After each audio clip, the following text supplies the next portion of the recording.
Greetings, this is Eugene the Philosopher, the greatest living philosopher after the unfortunate passing of Quentin Robert de Nameland, who has been the greatest living philosopher before me.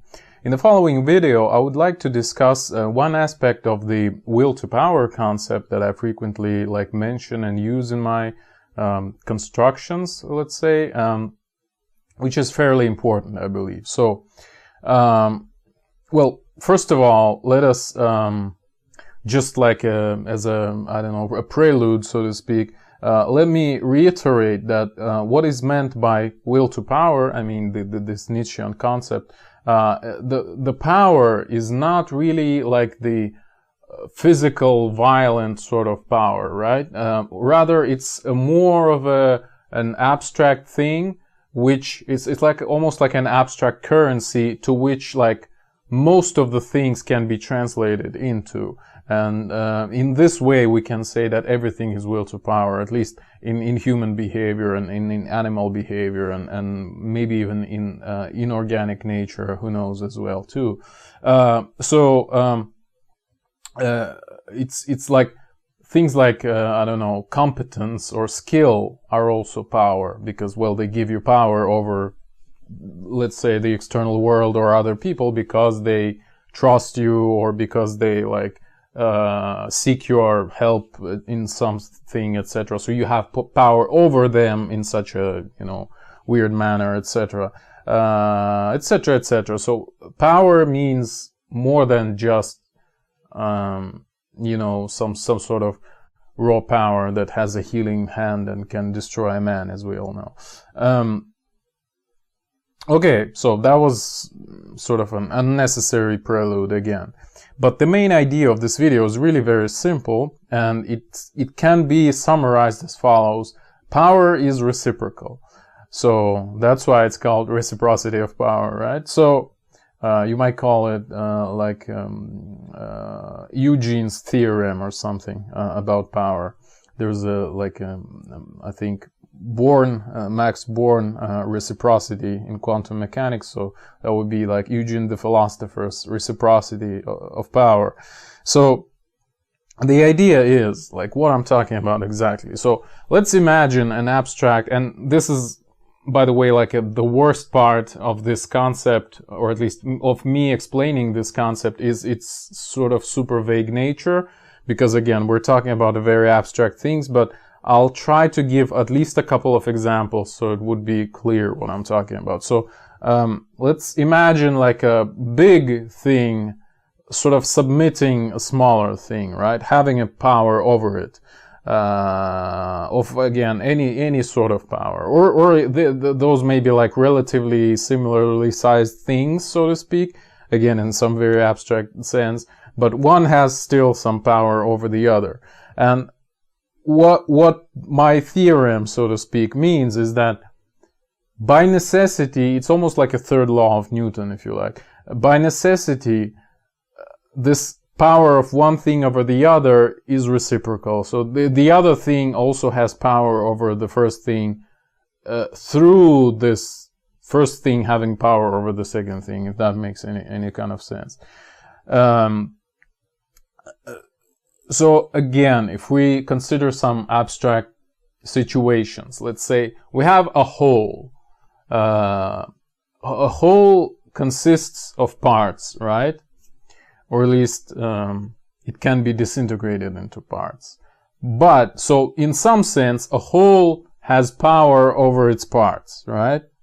But at the same time, the whole cannot exist without its parts. So in some sense, a part has power over the whole, because at the very least, it can deny the whole its existence in the first place by removing itself from it, So if a part decides to go astray, so to speak, the whole would disintegrate.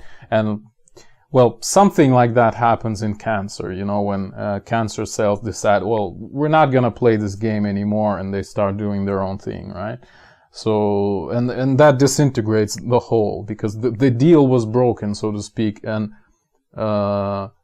this reciprocal arrangement of power was broken, right? Because a small part, even though it was small, it decided to that it's no longer going to be a part of it, right? Okay, that was a good example, actually. I'm kind of happy that I was able to find it on the fly, so to speak. Okay, well, I'll probably give some more examples later, but I hope you see the general principle that, again, the power is reciprocal. There is no power of one thing over the other without the other being able to influence the first thing, right? So something along these lines. And more or less, the scale of this impact is actually equal, right? Even though the small thing might be much smaller than the large thing, it still can hurt the large thing a lot if it decides to do so. So, yeah. And throughout these examples, you could have seen probably what would be my next point. And my next point is that most of power relationships, if not all of them actually, are voluntary. And what I mean by that is, well, really, it's all a matter of agreement, whether we're talking about a society or things like biology, or even perhaps you can even describe chemical systems or even physical systems in this manner. Again, at some point in my youth, I was like super optimistic about this will to power principle, and I tried to like translate even basic mechanics into this language, but it actually turned out to be very hard. So I'm not sure it's possible even like in the first place, but who knows, maybe it is. Whatever. My point is that most of power relationships are voluntary. And what I mean by that is, well, again, there is some sort of agreement, some sort of deal, some sort of, again, since we have this mutual reciprocal relationship, it means that these these kinds of structures, these kinds of connections that these things make between each other, are somehow beneficial for both sides, right? Whether it is even like, I don't know, like submitting to a dictatorship or something like that, it still has some benefits to you.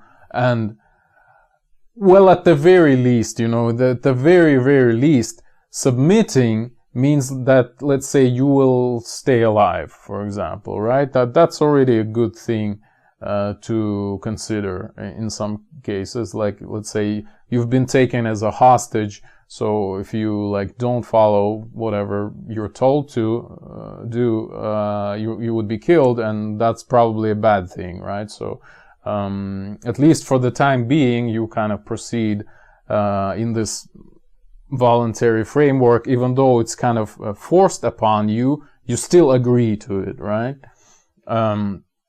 That's what I mean. And most importantly, like probably even more importantly, like what I tried to add here is that the violent acts, violent power relationships are only possible to such a degree as the non-violent environment, so to speak, allows them to happen. So, roughly speaking, a non-violent voluntary framework sets up the capacity of the system for violent measures. So, roughly speaking, as any system has a very limited budget on violent actions, and this limit is determined by the bulk, the volume of the non-violent relationships that the system has. So a large, very rich systems may allow themselves a lot of violence, right? But it still would be made at the expense of all the non-violent relationships. So it's all kind of sounded very stupid and perhaps like detached from reality, but again, I don't know, probably some examples would help. And like think about war. That would be a great example of this particular thing, where basically only the resources that we accumulate in peacetime allow us to fight the war, right? And by resources, I mean literally anything, including manpower. Like if you don't have enough people to fight, you cannot fight, right? And how do you make more people? Well, you have to, you know, give birth to them, then do all the upbringing and give them food and shelter and blah, blah, blah. So there's a truckload of resources all acquired through voluntary cooperation that can lead to the ability to wage war in the first place, right? Plus you need to make weapons, you need to have some sort of infrastructure. Of course, it all depends on like your cultural background, like what kind of war are we even talking about, etc., etc. But hopefully you can see the point that this involuntary, if you like, oh, by the way, war can be voluntary as well. So again, even though it's kind of applying force to other people, it's still, well, other people also apply force to you, so it's kind of reciprocal in this sense as well, right? And it's kind of voluntary, like both nations actually have to agree to go to war in the first place. So it's kind of like, I don't even have to prove anything here, right? Like, you cannot have a war if one side isn't fighting, right? That wouldn't be a war. It would be just, I don't know, some stupidity, like how can you fight someone if they don't fight back? Like, it's impossible. Like, you can probably hurt them and even kill them, but that would be just like genocide, right?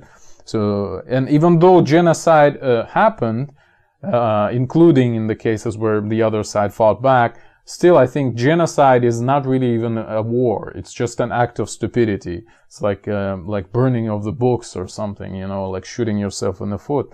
Because like only really stupid people can say that, okay, having less people is better than having more people, which is literally like insanity. If you're not into this overpopulation propaganda, of course, then it might sound to you, no pun intended, but whatever. Yeah, so even if you consider war as being an involuntary power relationship, it's still predetermined, which it is not, as I've already shown. It still is predetermined by all the voluntary acts around it, and like inside of each society that is going to war, separated from the other one. That's one thing, and another thing with regards to war is what Clausewitz said, right? That the war is a continuation of politics by other means, which is exactly what I'm saying. Is like there's politics, like this big voluntary thing. I mean, voluntary cooperation. That's what politics is about. I mean, settling the conflicts in some manner.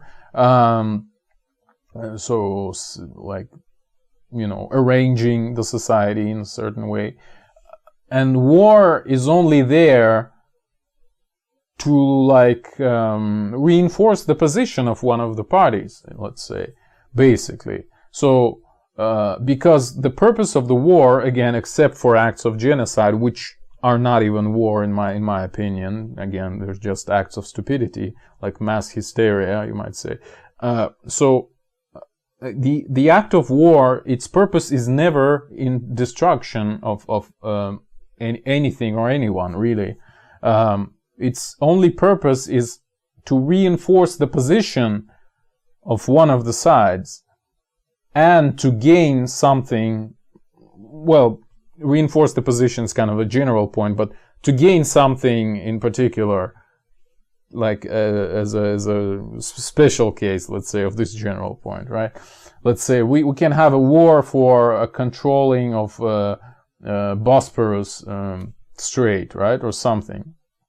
We can have a war for control over China, like the World War II, for example, or whatever. So the killing is not the goal. The killing is actually means, right, of achieving the goal. So we only kill other people because they actively disagree with us to such an extent that we cannot, coexist with them anymore. Something like that, right? But the goal is to promote our opinion, let's say. It's just that removal of these other people is necessary, according to warmongers. in order to achieve our goal. All right. So this is the idea. And again, we can only kill other people as much as, like, the amount of this killing is determined by all the voluntary means that we already possess. Okay. So basically, again, to return, I guess, to my point, to the main point of this video, is that without support of the smaller things, the larger things do not exist, right? And this support is like basically voluntary always. It's never violent. Like, you cannot possibly have a society of, let's say, more than 2 people, which is again perpetuated in violent manner. It's just impossible.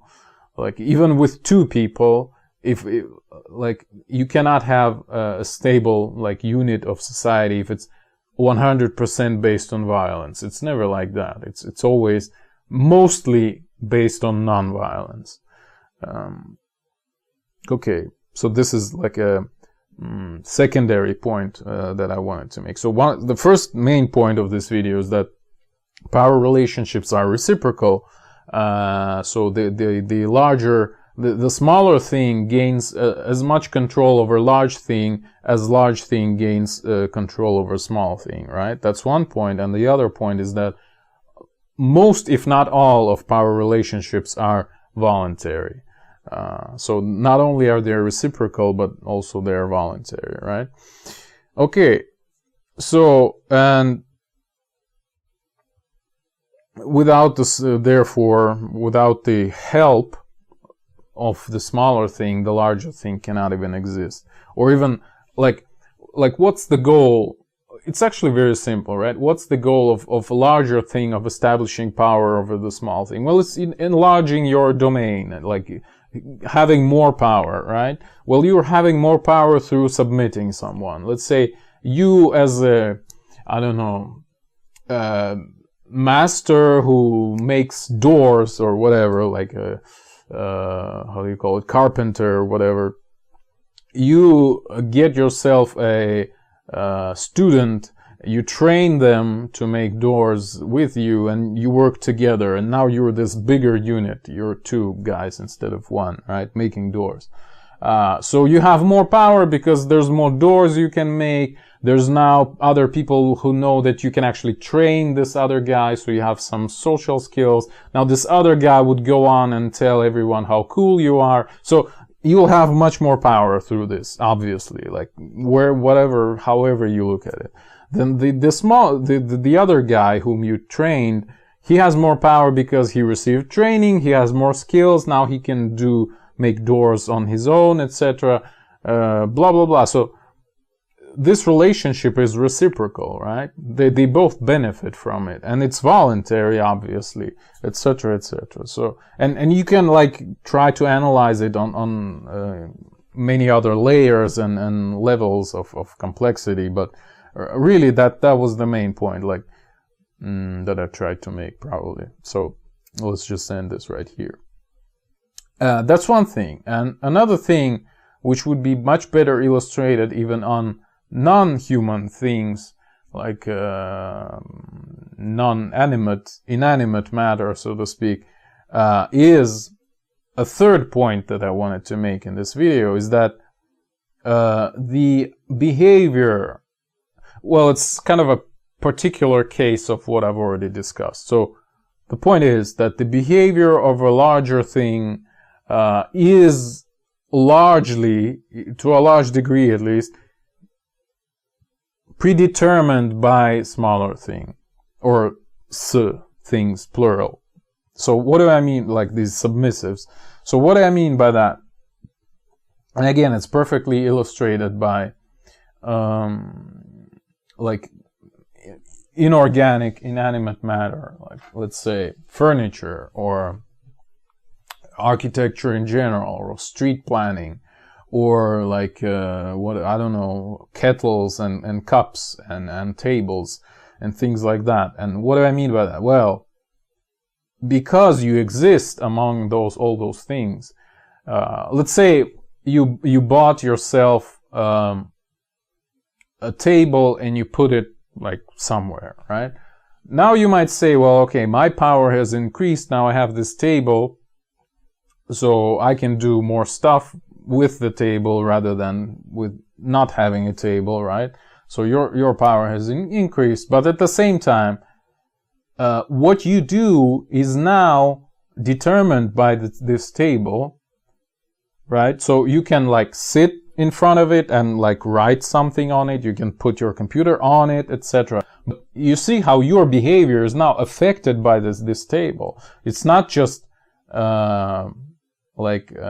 you kind of pushing it around, so to speak. It's also it affecting you. Like, you cannot pass through it, for example. You have to walk around it, right? So that's an impact on your behavior. You, like, I don't know, cannot set it on fire or whatever, otherwise your whole apartment would burn, etc. And plus, like, in a positive manner, you act as if the table almost commanded you, you know? Again, you cannot, like, put your computer on the very edge because it would fall down. You can only put it where the table allows you to, you know, if you know what I mean, right? There's a limited, like, space where you can like, mutually beneficiary interact with the table, right? Where you can engage in this reciprocal, mutually beneficial relationship with the table. Well, it's not really mutually beneficial because probably table doesn't care. I mean, again, it's just a pile of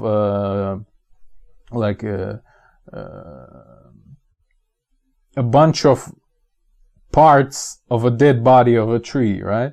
Something like that, if it's wooden, or maybe many trees. But whatever, hopefully you can see the point that, again, not only you have the power over the table, but also the table has power over you. And it can be said about anything, like really any other inanimate object that you use, that like you interact with, even in the sense that you don't collide with it, you already interact with it, right? You see a wall, then you have to bypass it somehow, right? So the wall controls your behavior in some sense. It's actually in a very fundamental sense, like, so that's why, again, this notion of, you know, like, I don't know, concrete jungle, like concrete labyrinth, is very genuine, because, like, really, when you are in this environment of inanimate objects, it's almost like, again, like a forest where there's a whole bunch of entities that have their own interests, and you have to sort of work around all of it, right? You have to maneuver through this whole thing. So yeah, that's another thing I wanted to mention, okay? And probably the fourth thing, which is kind of connected to that, would be the inertia of power. And what I mean by that is, like, sort of like in a vague historical / evolutionary even sense, kind of continuing this thought about this inorganic objects determining our behavior. So not only we have power over them, but they have power over us.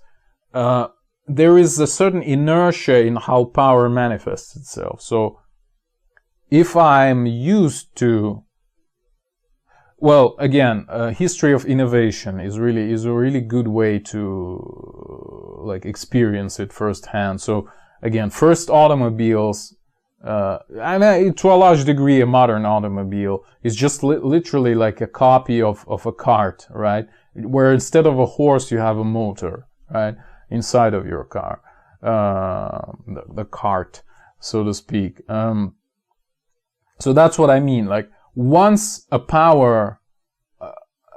an entity was started to express its power in a certain way, let's say with the help of a certain object, it would be really hard to get rid of it. So the next generation of objects, so to speak, and next generation of people, for the same matter, would try to replicate this previous generation. So there would be a large set of like inertia in these practices, right? That the power relationship of the next generation bears with respect to the previous generation. So that's what I'm talking about. And there's a very understandable, like, even physical roots to that. Like again, let's say if you have a hand, well, it certainly expresses your power because you can use it to manipulate other objects in the world, right? But on the other hand, no pun intended, the very, like, way your hand is organized is already cutting out, like, an infinite amount of other possibilities that you could have had. Let's say you could have had, like, a tentacle, which would be, like, super, how do you say it, malleable, or super, like, flexible, etc., and it wouldn't be able to be broken as easily as your hand, etc., and it perhaps even could regenerate, etc., etc. So by manifesting your power in this form, in the form of this particular hand, or this, at least the general pattern of organ, let's say, that we humans have, you already put yourself on a trajectory with, like, a very limited trajectory. There's not much possibilities for, like, radical change here, right? So yeah, that's another thing I wanted to note. I've already mentioned this with regards to the evolution of science in my video Pseudoscience and Scientific Pyramids, I think, where I give this example of from Stanislav Lem's works of this Odyssey guy who went on a quest of finding the absolute genius. But again, watch the video if you want to know more details. Okay, so another thing I wanted to talk about, but probably wouldn't because it's kind of lame and boring, is a role of a person in history. Okay, I'll just briefly give you the point. Is that following what I've said, the role of a person in history, like when we talk about, like, the great people, it's really very limited, and it's limited to, you might say, it might be disintegrated into necessary part and excessive part. So what do I mean by that? Necessary part of a person's contribution to society, let's say. Necessary part is the one that determines the person's ability to interact with society productively in this power arrangement. So let's say society needed a person who would express a feeling of I don't know, depression after the war was being lost, something like that. And there comes an artist who writes a bunch of songs about how depressed they are and, like, how gray the city is and, like, there is no love and nothing to strive for. And a lot of people like this because they all feel the same. So this is the necessary part of what this person, like, its contribution, like what society is interested in from this person. The necessary part. But there's also an excessive part where this, let's say, musician or whatever, composer, they can add something extra to all of it, which would be, like, representative of their personality, not necessarily connected to this whole shebang of lost word, etc. So they might be interested in Japanese culture. So in their songs, they might add a little bit of, like, Japanese flavor to them. So that would be this excess part. Like, nobody really cares about it except for, like, super devoted fans, right? But it's this added flavor, so to speak, or like I don't know, Hitler's interest in occult stuff. Like, nobody really cared about it. I mean, he wasn't in power for this reason because he was interested in occult stuff, or not even him or someone from his environment or whatever. He didn't stay in power because he was interested in this, but it was this excess thing. He was in power because they've had, again, this this vengeful feelings, in German people, etc., and plus a ton of other factors, obviously, the economic crisis and blah blah blah. Or the Soviet Union, its fight against genetics and cybernetics, it's also was an excessive thing. It wasn't the thing that made Soviet Union, the thing that sustained it, etc., etc. All right, hopefully it's understandable. So any person, by that matter, not only the political systems, any person is limited to the role of any person is really very limited, and they have only very small space to be themselves, so to speak, right? If they are to be recognized widely by society, it means they provided to the society something that it actually needed a lot at this particular moment. So it's reciprocal deal, mutually beneficial. So society gets something that it was interested in, and the person gets like a fame, power, whatever you name it. So it's not just a person rose to power, it's that the person rose to power because it gave the society what it needed. So it was a reciprocal deal again. Hopefully it's clear. And it like, you can say that about any person, really, like Napoleon, Hitler, I don't know, Churchill, whoever, Stalin, whatever. And even if they would be too, like, voluntary, in the sense of voluntarism, like they would be like unleashed, so to speak, like they would start doing really violent and unnecessary stuff, then people would become upset and they might be removed from power again.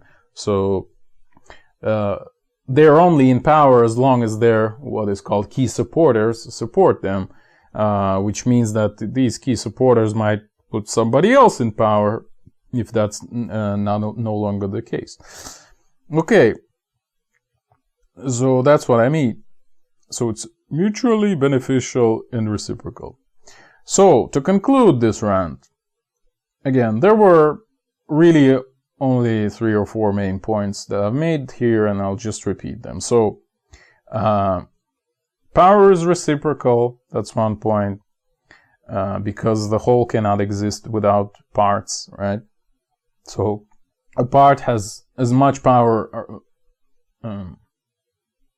over a whole as a whole has over the part, right? That's one point. Another point is that most, if not all, of power relationships, i.e. any relationships really, in the society at least, are voluntary. What else?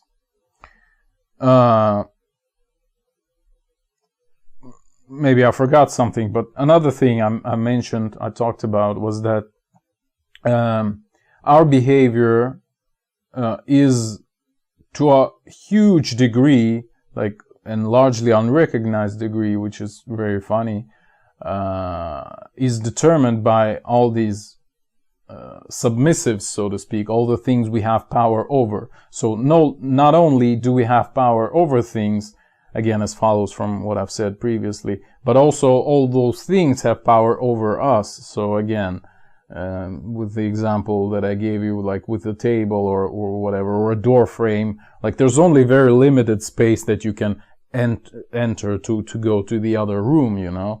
You cannot just randomly walk through a wall. You have to like fit yourself into this door frame, you know. So the door frame dictates how you walk, how you move through your apartment. So it has a lot of power over you, right? Like you, this super powerful, super intelligent being, you have to submit to this, just the hole in the wall, essentially. That's what I'm talking about. And the other final thing, well, okay, not the final, but the fourth thing I talked about was that power has a lot of inertia, which means that the next generations of things and people try to replicate in their power relationships the power relationships that existed in previous generations, which again is beautifully exemplified in the development of technological things, technological advances. Like, again, example of a cart with the horse and the car. All right. Again, so as much as things predetermine our behavior, so when our behavior is already preset in some sense, we would like a new thing to fit exactly this thing, this space that the previous thing fitted, right? Something like that. So it works both ways, and it's another good example of how things determine our behavior. So even the evolution of our society and technology is predetermined by the existence of a previous society and technology, right? Okay. And it also concerns biology, as I've already mentioned, and probably physics. I mean, who knows? Speaking about all these exotic theories of how laws of physics evolve, you know, something like that. And the final thing I talked about was the role of a person in history, which I claim to be very limited, and like to a large degree, you know, Leo Tolstoy had a great had a lot to say about this in his War and Peace, and it's actually like a proverbial passage that he wrote, well, a very long one, arguably, as everything else is in War and Peace, but it's like a meme in Russian literature, that this sort of a lecture of Tolstoy on the role of a person in history that he gave in War and Peace, as an author's remark, I don't know, whatever. So yeah, and as far as I remember, he also says that, yeah, the role of a person in history is overestimated, and he was talking about it with regards to Napoleon, I think, getting sick before like the Battle of Borodino, probably, if I'm not mistaken. So he was thinking about, like, you know, what kind of impact it really had, etc., etc., and would it really change anything if Napoleon was wearing like the other boots so he wouldn't get sick, etc., whatever. Okay, I think I've made enough points about that. All right, thank you for watching. The eons are closing.